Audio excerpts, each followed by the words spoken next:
Hi almal, dis Kobus Kreer van Koevoet Ministries. Ons almal wil 'n verandering in Suid-Afrika sien.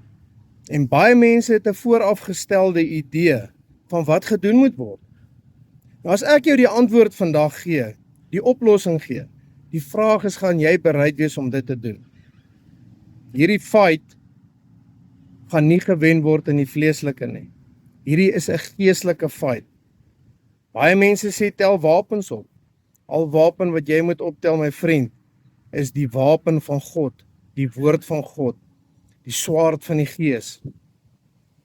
Daar staan die volgende in 2 Kronieke 7 vers 14. As my volk, oor wie my naam uitgeroep is, eerstens, hulle self verootmoedig.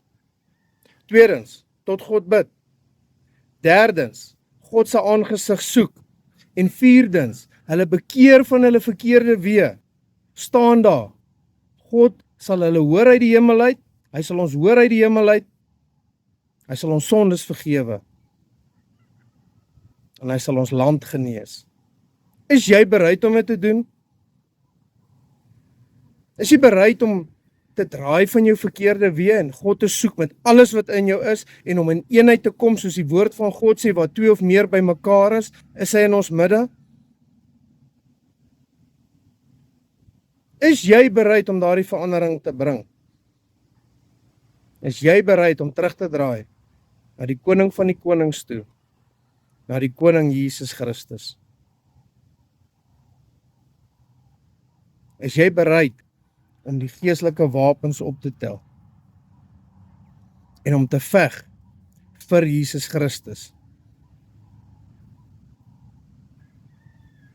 Kan ons, soos Gideon, net 'n paar mense by mekaar kry en in eenheid kom?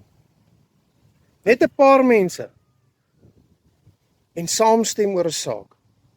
Of moet elke persoon al ewig in sy eie rigting gaan?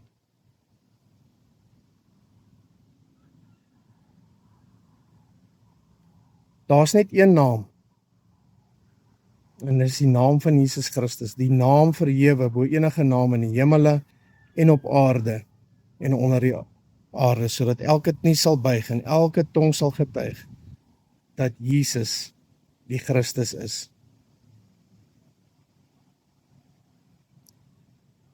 Daar's die antwoord. Daar's die oplossing. Hoe baie van almal wat na hierdie video kyk,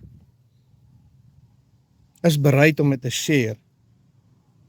Hoe baie is bereid om in eenheid te kom? Hoe baie is bereid om daardie 4 dinge te doen?